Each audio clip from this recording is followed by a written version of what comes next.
Hey everybody, welcome to TGIF. I'm your host, of course, Claudia Jordan, and it's Wednesday. We are back with a great new show, new episode. I know y'all been waiting for this. We're here to spill the tea and break down some of the biggest headlines in the news and on social media. So sit back, relax, get you something to drink, like I think 2 out of 3 of us has, and get ready for our hot tea. Please welcome, fresh off the red carpet at the Golden Globes, Al Reynolds. What's up, Al? Woo! What's going on, Claudia? I still have that little high from the carpet, but are you drinking? Are you saying you're drinking? Oh, yeah. Oh, okay, me too. What you sipping on? Just vodka, straight vodka. Straight? Yeah, you can't be the only one looking good out here in the streets in 2023 with your skinny looking self. Claudia, I was on the carpet yesterday and every woman in entertainment is skinny. I was like, dang, I gotta lose some weight. It was crazy. When you're in LA, the pressure is definitely on to be thin. Yeah, Speaking of thin, our most spelt and thin and spin and slim and snatch, who thinks he's the most subtle and youngest looking? That's debatable. Funky Dineva, what's up, Kim? Don't talk to me. Oh, I can't. What's going on, everybody? Someone got a new shirt. Is that a new shirt? Kim? No, I wore this in New York. Remember when we were in New York? When it rained on us at Jennifer Hudson party escape. Oh, you didn't go to? Well, I had this on. I was at dinner, and then you came and met us. But you saw me that night. I had this on. Mm-hmm. That was so long. It feels like it was so long ago, doesn't it? Claudia, you take your brain pills today? No, my sleep has been really bad lately.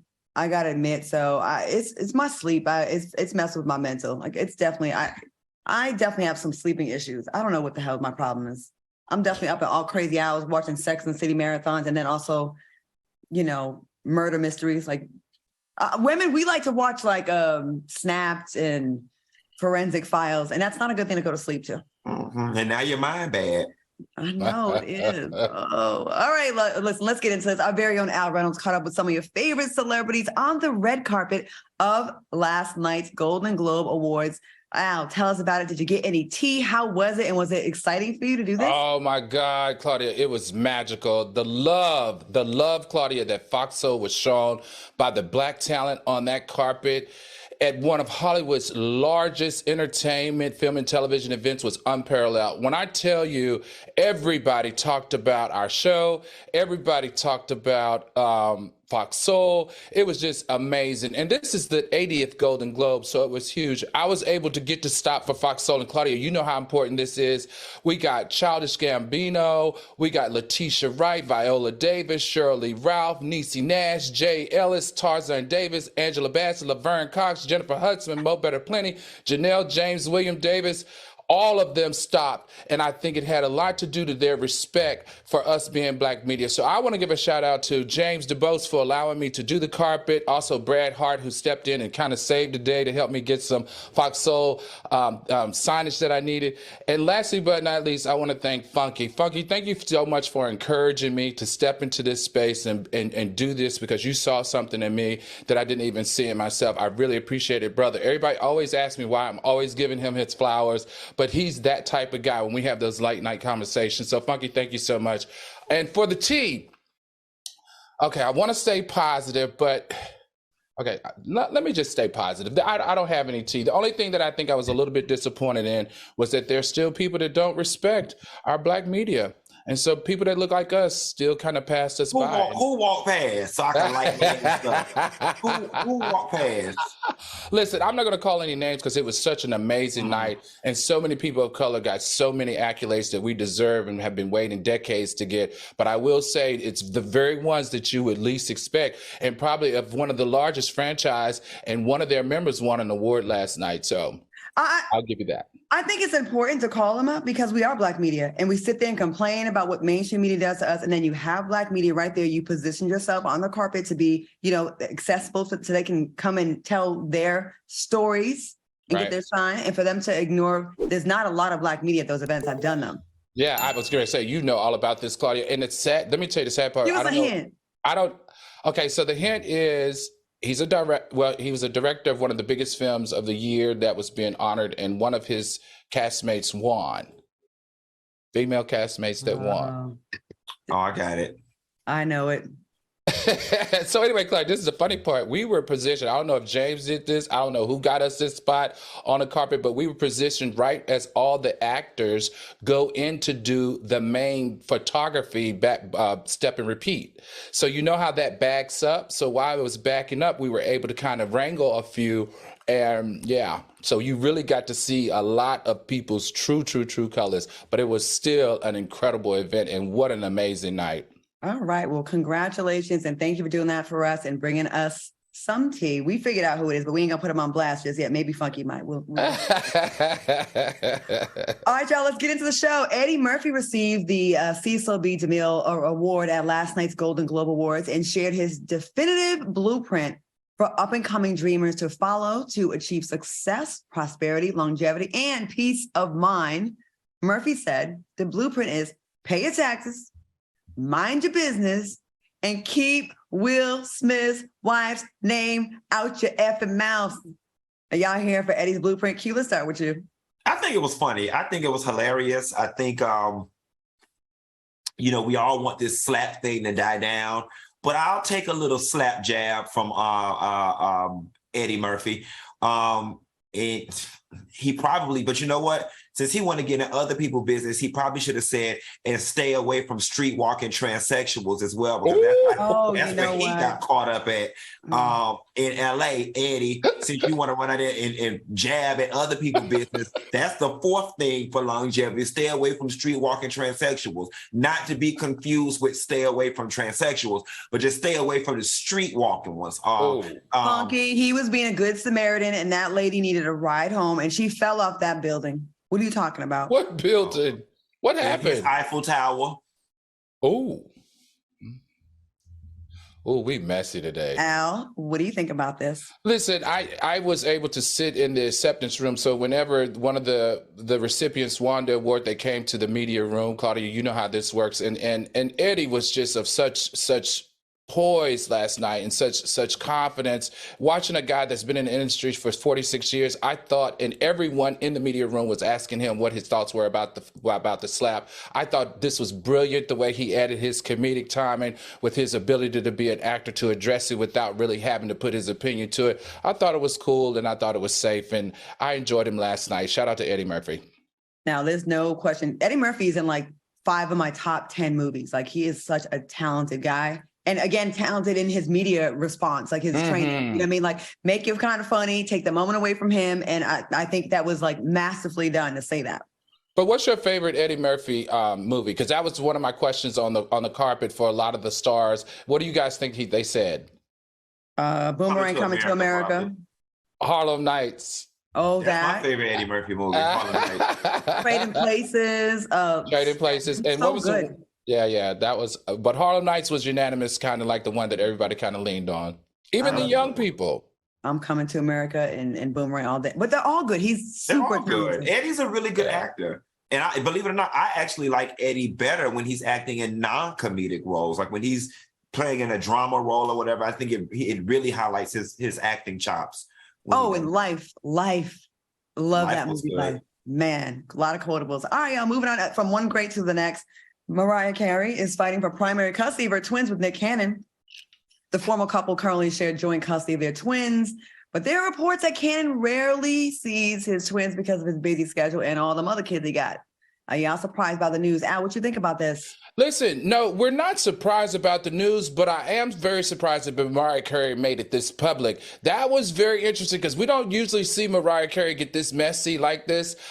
My feeling, though, is that there's a part of her that's disappointed and ashamed, not only for her situation, but also for her kids. Because, look, her dad is now the father of 10 other kids with 5 women. And I kind of feel like that doesn't feel right. It's settled right for someone who's of an iconic status like hers. Also, she gave us the warning. She gave us the warning 3 weeks ago. She said, hey, she put it out in the media. She floated that balloon out in the media. She said, hey, he doesn't have enough time for my kids. And how brilliant was it for her counsel, who's her lawyers and her team, to go in and get custody of those kids? All right, Q, what do you think? So, I'm not a parent. I don't have children. And I made a Instagram post the other day that said, if he's not spending any time with the kids, then it sounds to me like you already have primary custody. And I asked my fans, would y'all go back to court or not? And as I read through the comments, a lot of the people educated me about the whole custody situation and saying that, she's got to, I guess, ideally get full custody. That way, Nick doesn't necessarily have to be part of decision making when it comes to medical education, where they live, so on and so forth. Granted, I don't know the inner workings of these people's relationships, but it gives me very much, if Mariah wants to move, Nick ain't gonna veto it. It gives me very much, if Mariah wants to send the kids to this pediatrician, that Nick ain't gonna bother her. It gives me, if Mariah wants to send the kids to this school, Nick probably is too busy to even care. So for me, I was just like, yeah, is it even really necessary for them to go to court? You know what I'm saying? When she's probably doing all the primary parenting. But as I saw from the parents and the thing, they were saying absolutely get it on paper. So, I guess Mariah's doing what she's got to do. I just hope that in her disappointment for Nick, that she doesn't use her status, if she does get full custody, as leverage to keep the kids from him or anything of that nature. Mm-hmm. I think that this is probably an attempt to gain a little control of the situation, because after he left, he was no longer with her. He just went buck wild in the last few years with all these kids, and she's probably a bit embarrassed. This is my opinion. Probably a bit embarrassed and wants to put a little space like between our kids and the rest of them. I would be embarrassed if I had 2 kids with someone and then he went and had like 10 more, 8 more. I'd be like, damn, and the kids, they are definitely seeing a decline in the time. You went from having all the time to 1/11th of the time. And again, I have friends that are in horrible, difficult custody battles with their kid's father, or just, like you said, when it comes to the decisions about the schools and going out of town, you have to clear it with someone that doesn't probably have time to get back to you because he's got so many, his hand in, the mix with a lot of other kids. I want to ask our soulmates a question. If y'all were Mariah and the first 2 kids were yours, would you want your kids to be in the mix with their siblings? I'm going to be very honest and just speak from the heart. I wouldn't want my kids around there with them other kids. I just would. I would. They're his brothers and sisters. I would look at those kids as circus kids. And wow. I just don't want my children part of that circus. Like, cause it just, and I'm being honest. It sounds ugly, but I'm being very honest. I would not want my kids. And then 2, psychologically, I'm just curious to know from a child psychologist what it does to Mariah's 2 kids that they've got the word brother and sister floating around with all these other kids spread around. Like, what does that do to them? That's a good question, Q. When I was growing up, I thought I was the oldest of my brother and I. My mom and dad were married. That's all I knew. And then the older I got, we found out we had a half brother in Italy. Then I found that my father got remarried and had a younger sister, so I have a half sister. And then he was seemed to be a great dad to her. And I was like, damn, I wanted some of that. Then I found out there's rumors, and this is a family secret, and hopefully the soulmates can help me. I heard her have another sister named Melissa in Rhode Island that was a pre-med student, looks just like me. I've never met her. She doesn't even know she's my sister. So if anyone knows who Melissa Machado is in Rhode Island, I'm putting it out there right now. Can y'all help me find her?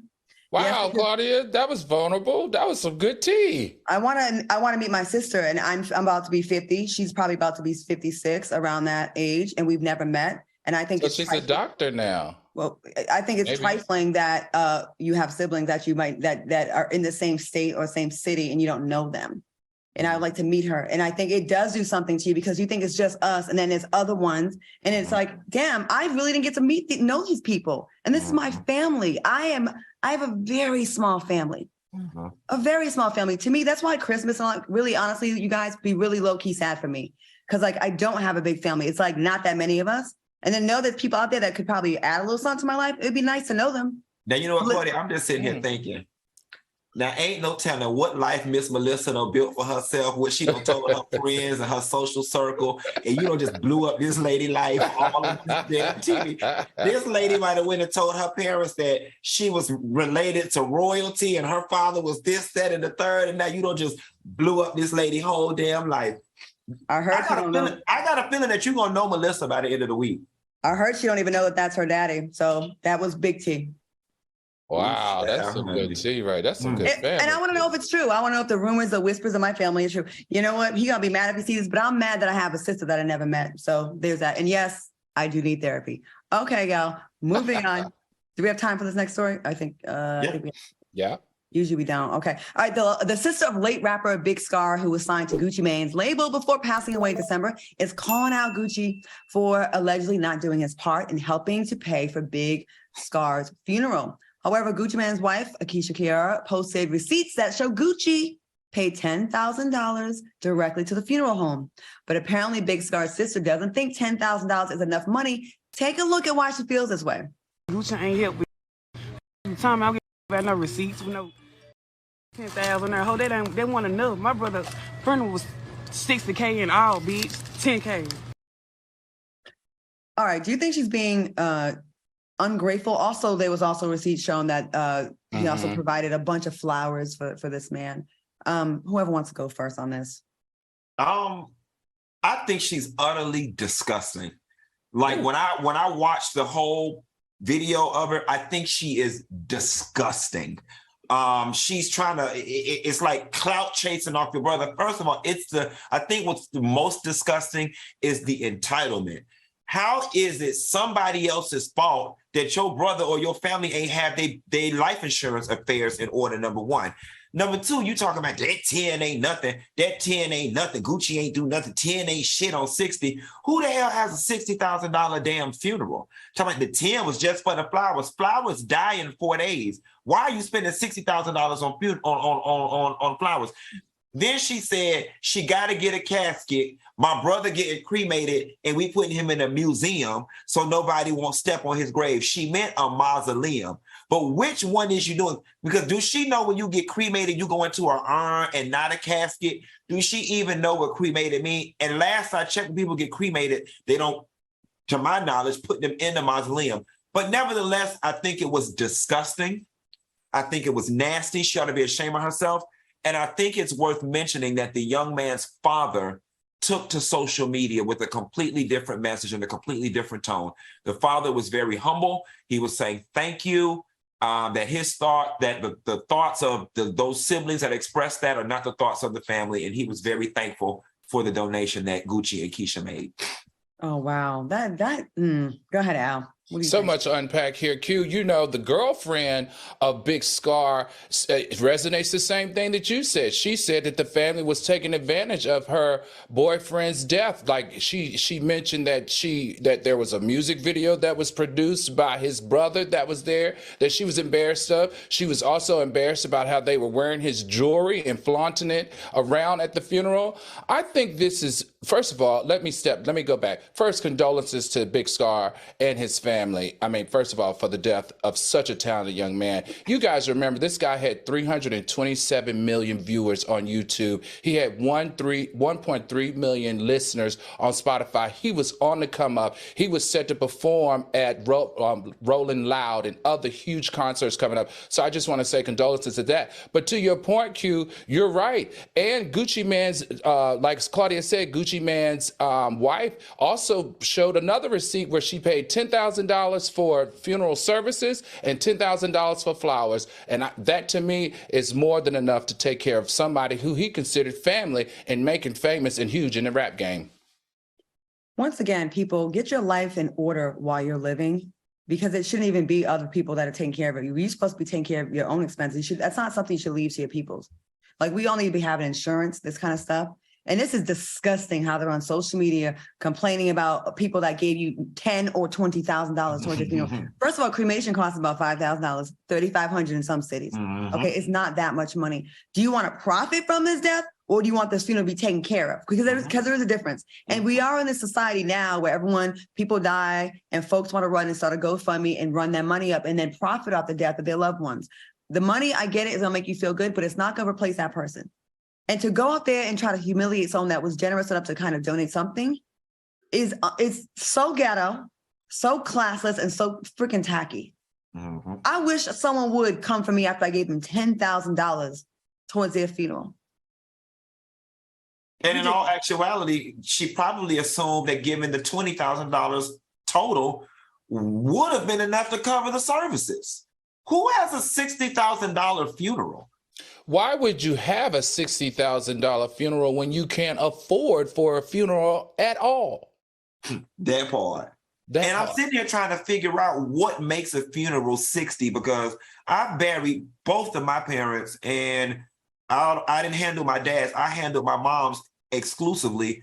And we was able to get her in the ground for under $10. And that came with 2 police escorts, 50 programs, a casket. I am a property owner. I own the deed to the lot where she's buried or whatever. And I had to go back later. Did you say $10? You meant 10,000. I mean 10,000. I'm saying I was able to do it for under $10,000. I was gonna let it go. Like, oh, you gonna let it go? Like $10. Yeah.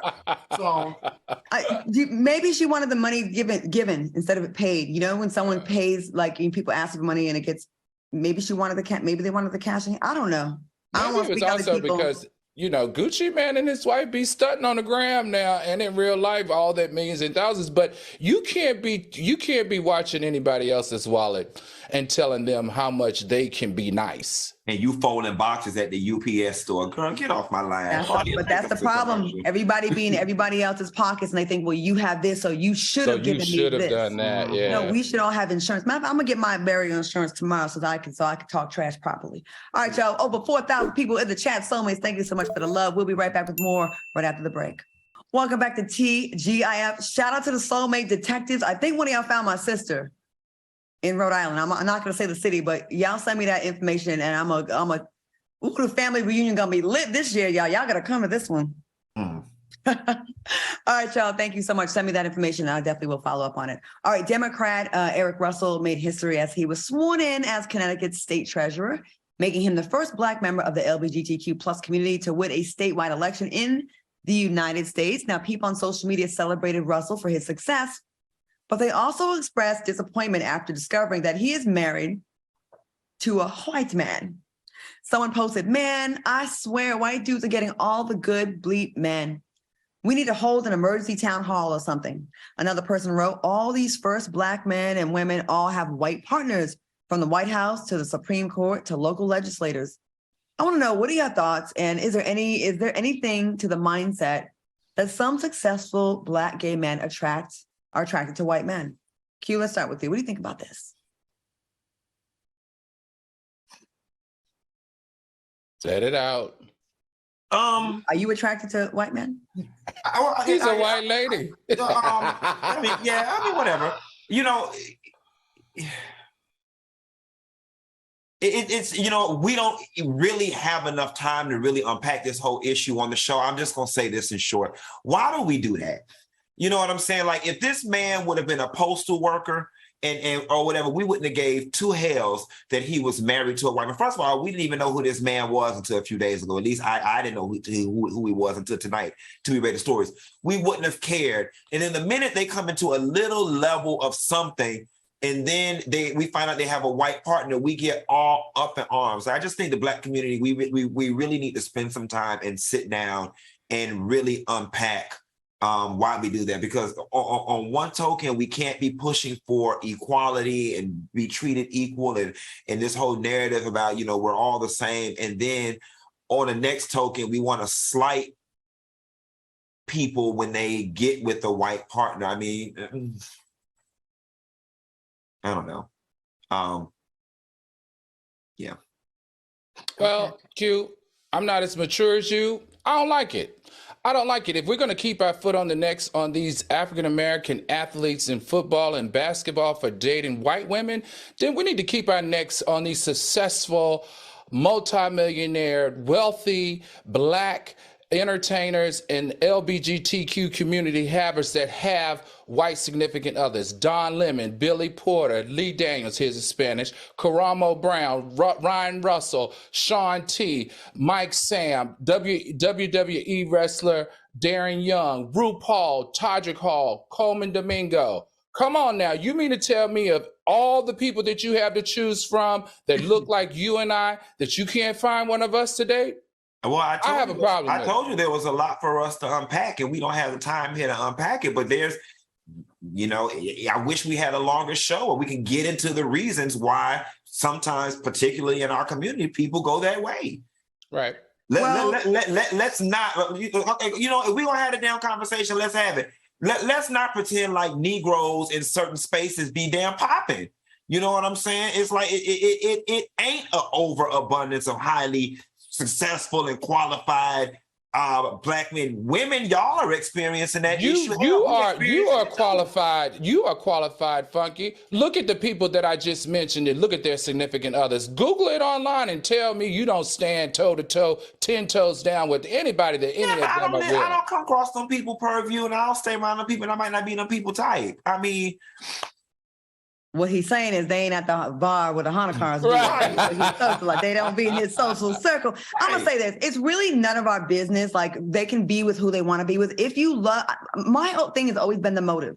Yes, there is definitely disproportionate numbers of successful Black women and successful Black men, and a lot of our brothers. Listen, we got a ways to go with some of us. We making strides. We definitely are, and there's a lot of us to be proud of.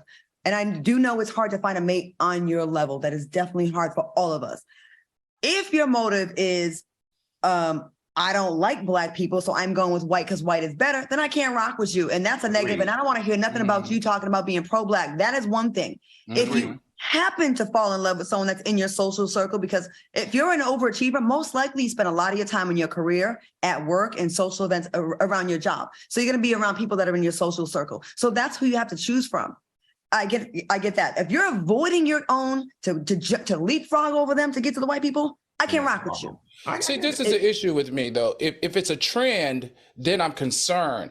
If you have 30 super successful Black gay men and 20 of them are dating white men, there's a problem there. You can't tell me that there aren't qualified, successful Black men that would love to be with Lee Daniels.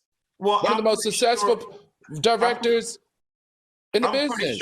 I'm pretty sure also, Al, I mean, these relationships stick out because obviously their partners stick out like a sore thumb. But just like the whole myth of successful Black men go out and get white women, no, overwhelmingly successful Black men are married to Black women. And it's I think over 70%.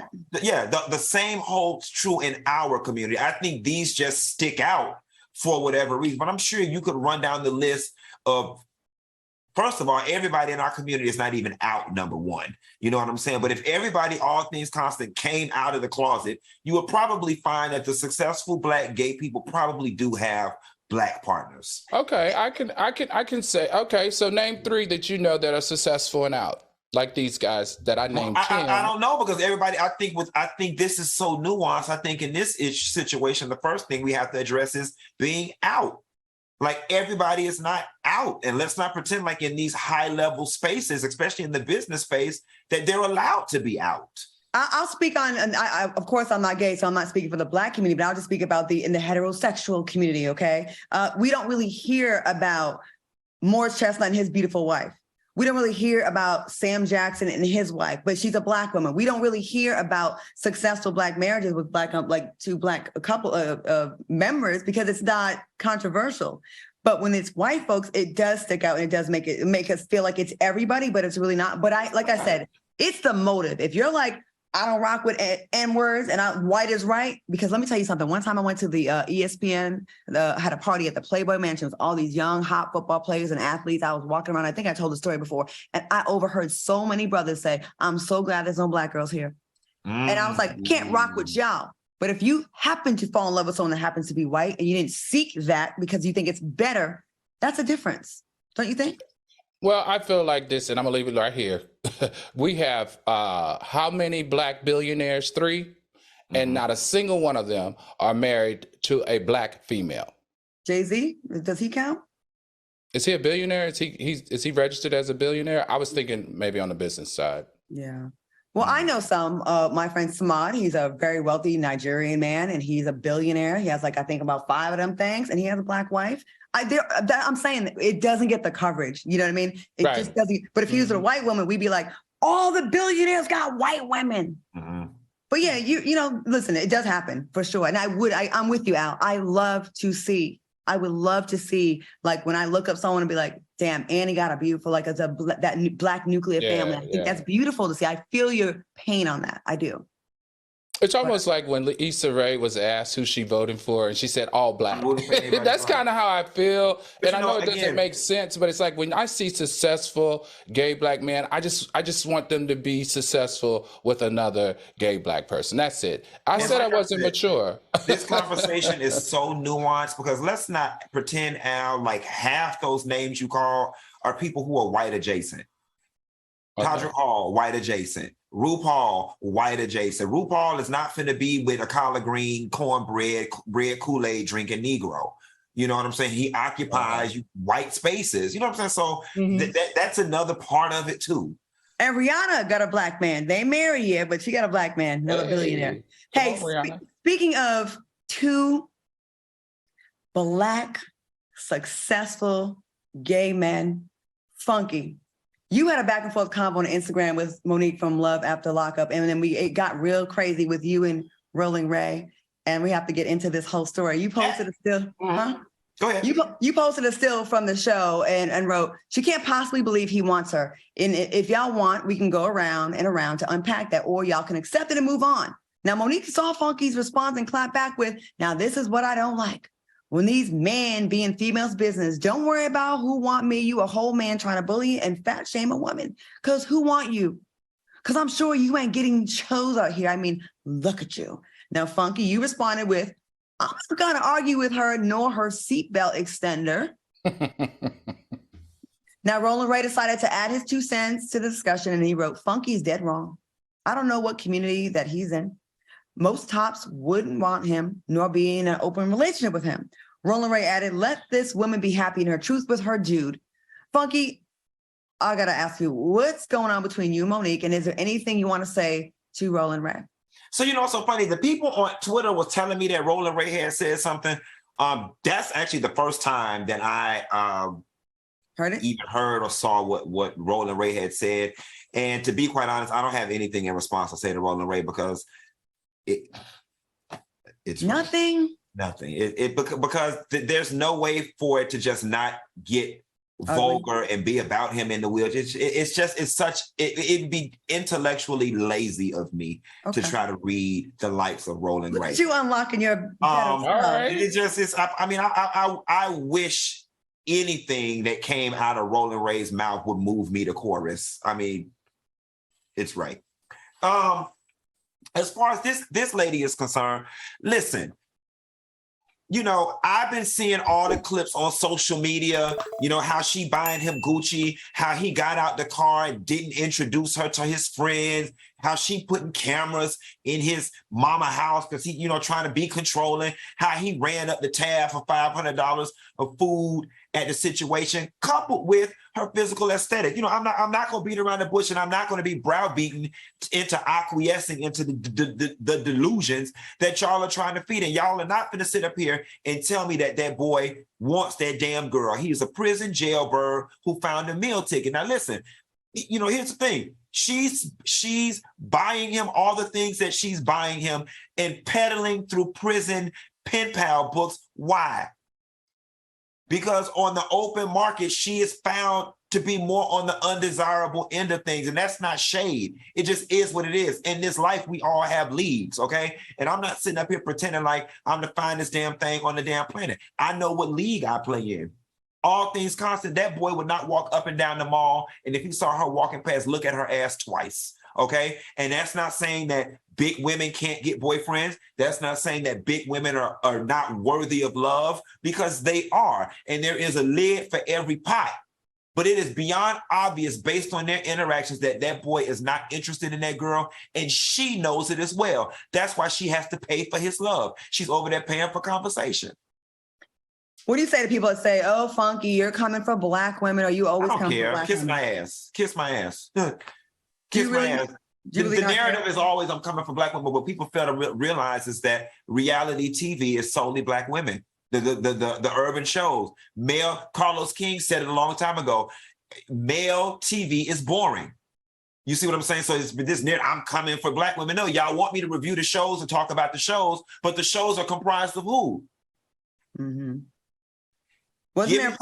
Give me some reality shows chock full of dudes. I'll be glad to talk about them. Wasn't there a part in the show where he ordered a bunch of food and the dinner came like $506 and he didn't try to? And she paid it, and let's face it, WeTV knew what they were doing. Like, mama, you getting mad at the public for expressing opinions. You ran to be on TV with this ludicrous ass relationship. And WeTV is definitely playing up the juxtaposition between their two sizes. Okay, WeTV is going out of their way to make a fool out of her and her appearance. Mm-hmm. Come on, you opened yourself up to this scrutiny. All right. Well, thank you for that. Al, you have anything to add to that before we get a break? No, I think he wrapped it all in a nice bow. Okay. All right. We're going to take a quick commercial break. We'll be back with more TGIF after this. Welcome back to TGIF. Once again, shout out to all the people in the chat, keeping it live and popping up in there. All right, let me get to this.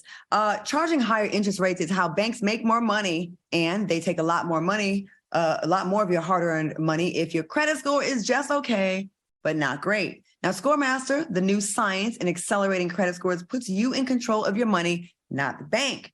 Now, say your credit score is 700 and you're borrowing $500,000 to refinance your home. Well, starting at ScoreMaster could save you over $75,000 over the life of the loan. And that your $75,000 is your money, not the bank's. Now, that's the genius behind the ScoreMaster 3-week rule, especially now with soaring interest rates. No matter your credit score, before you apply for any loan, auto lease, or credit, start at ScoreMaster. It only takes a minute to get started, and you could add 60 to 100 points in about 3 weeks. Now, listen, life has enough regrets and struggles. Don't add paying higher interest rates to the list. Visit scoremaster.com/T for your special 7-day trial. Again, that's scoremaster.com for your 7-day trial. Again, I am a customer. I get my alerts, and I've been able to stay on top of things before they get to the point where my credit is affected. And I'm looking at close to 800. So it's looking real good. Again, your special 7-day trial is waiting at scoremaster.com/T. All right, y'all, go ahead and check them out. All right, y'all, let's get right back into it. Listen, there was a story over the weekend, actually this week, that was absolutely disgusting. It was terrible. I don't know if y'all saw this dude that was spraying on a white woman, a homeless woman, I'm sorry. Now, it was absolutely disgusting. Let me get to this real quick, hold on. Okay, so it was up in San Francisco, and there was a man that was seen trying to get a homeless lady to get off his property, and he pulled out a hose to spray her down. He admitted his action and said, "I totally understand what an awful thing that is to do, but I also understand what an awful thing it is to leave her on the streets." He felt like he was helping her. What are your thoughts on this horrific situation? What do y'all think about it? Did y'all see the video, first of all? Yeah. All right, you know what? Let's show the video. We have it. Let's take a look.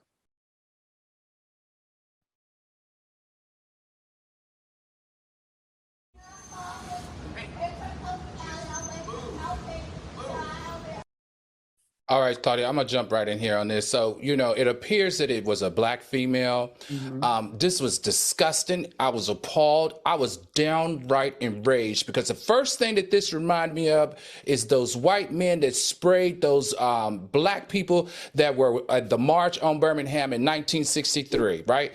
The inhumaneness about this attack on this homeless person who can't even defend herself. And not only is she homeless, but they said that there was a mental issue associated with her. On top of that, this didn't even happen in front of his store. This happened in front of someone else's store.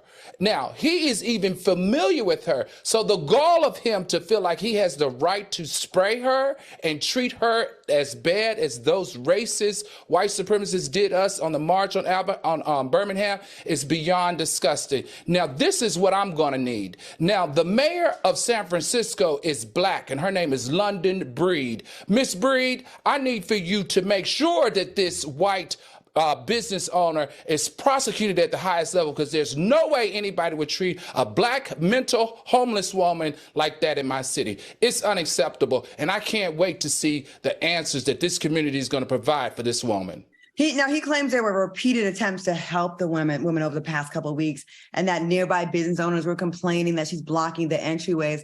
And listen, there's no doubt that there's a huge homeless problem in not only California, but in the entire country. But to spray someone down who's at the lowest point in their life, that it's cold right now in California. San Francisco is cold. And then put her at greater risk at being cold, frostbitten. Just, you know what I mean? Like, how humiliating. Q, what do you think about this? I think it's horrible, right? It goes without saying what he did was completely inhumane.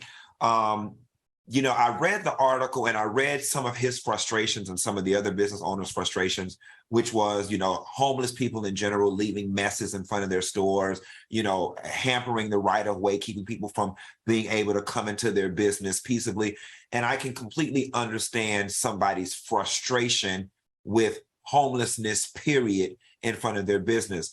But we as a society, we have this thing where we tend to treat and overlook, we tend to overlook homeless people, treat them as if they don't exist, treat them as if they're subhuman. And I think that we all need to take a moment and reevaluate, our approach to homelessness. I'm here to tell people that people are not homeless by choice. Think about your own situation right now. If you got put out of your house today or tomorrow, there would be 13 sofas you could go sleep on.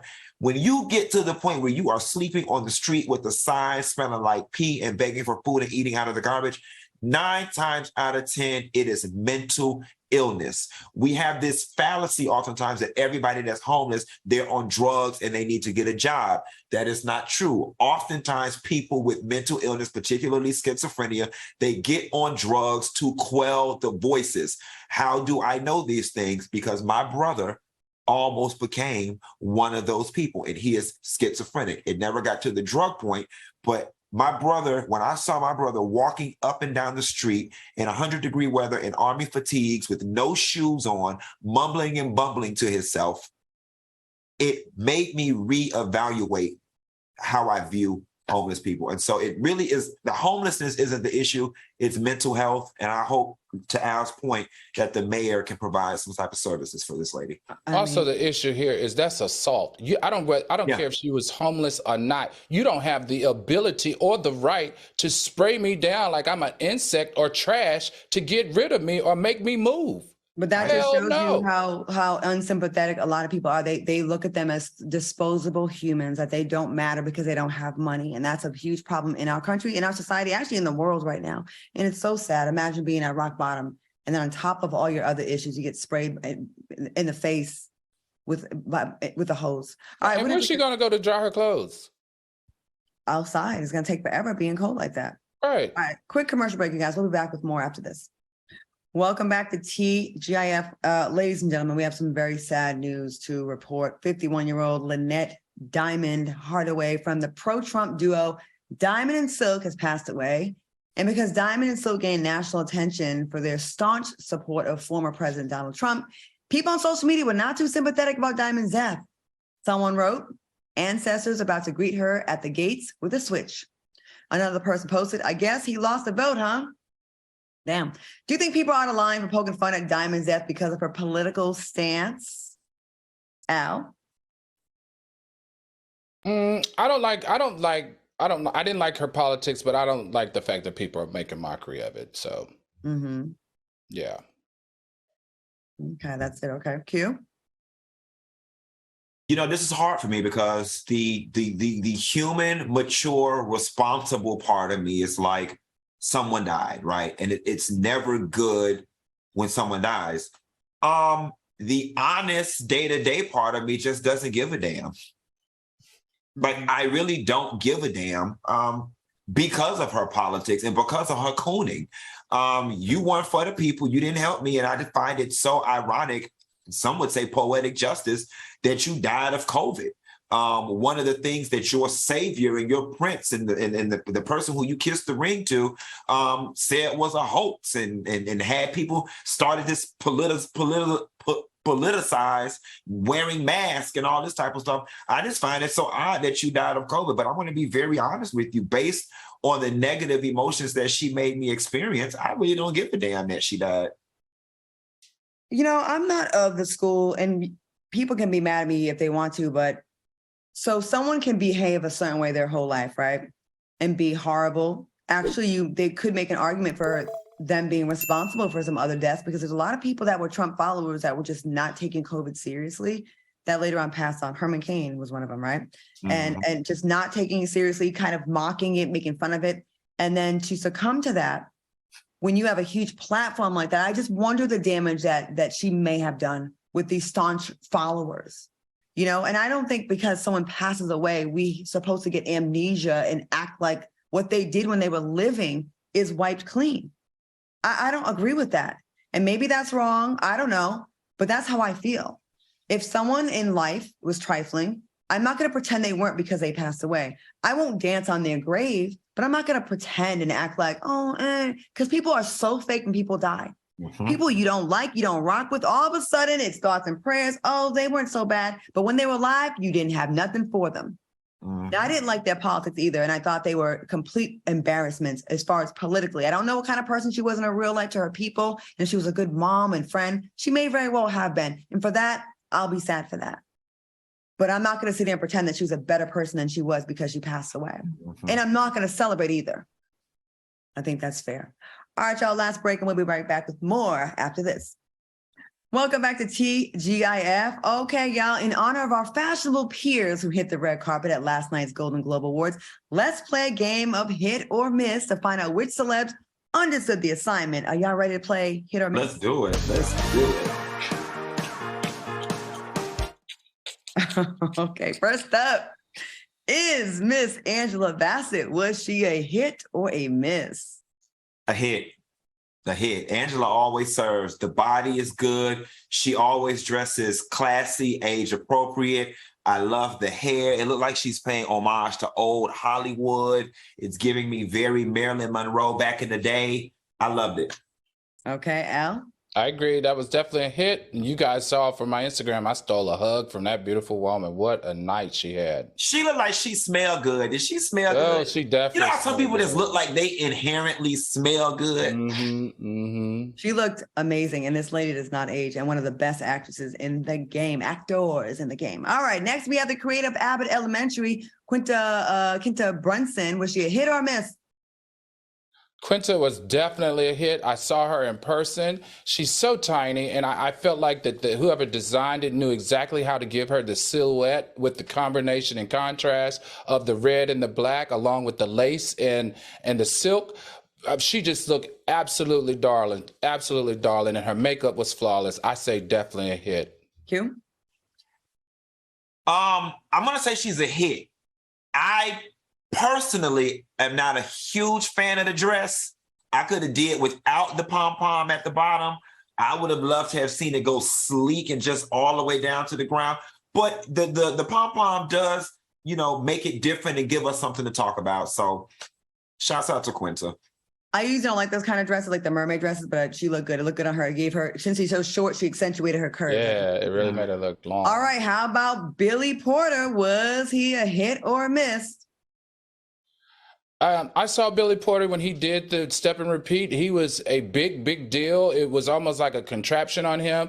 But I got to tell you, the color was amazing. The fabric was amazing. But yeah, let's keep it right there for me. Q. Am I the only one that's at the point with Billy Porter, like, all right, we get it? No, you're not. No. I think we're all on board with you. Like, all right, we get it. Like, you're fluid. You do the gender bending thing. Like, it's not shocking anymore when he shows up. And listen, I stand for what he's done in terms of breaking down gender barriers and his advocacy. But at this point, I think it probably would be more shocking to the general public if he showed up in a nice, sleek suit. That would be shocking. That would get him all the press in the world. They'd be like, oh my God, he's wearing a custom tailored suit. Let me tell you, his stuff looks so expensive, guys. I just wanted to take the whole back of their train and reupholster some chairs of mine in my house. Everything is so rich, it's so beautiful, but it is a lot. I don't like it, you guys. I like gender norms. I do. Call me old fashioned, and yep, I am. I don't like it. I don't like it. He did the dress. He did that same thing in black before, right? A different color. Yeah, I think the thing for me is just it's just done already, Billy. Like we get it. It's done. And I don't think that one was a shocking or a bit better one than the first. The first one was like fitted better. It was more of a like, damn. Now listen, in fairness, outside of me being done, it is a hit. He flawlessly executed it. I mean, the color is nice. The lapel is nice. You can tell it's nicely constructed. So I'm going to give him a hit. But I'm just kind of over it because you keep hitting this same note. I'd like to see him hit another note. Pants would be amazing on him. Have we seen that yet? No. But That would be the train jacket thing is like, you've hit that note 17 times already. Okay, let's get into this. Let's get into Jennifer Hudson. Hit or miss? Jennifer Hudson was absolutely beautiful in that gold. It really just snatched her body. Jennifer's body's looking great. Her arms are looking great. She looked happy. I say definitely a hit. Q? Hit. Al killed it. Okay. Last but not least, Al Reynolds. Al was a hit. He giving Jiminy Cricket realness, but I loved it. I loved the whole high socks, short tuxedo thing. I liked it. Thank you, Q. He's such a friendly person.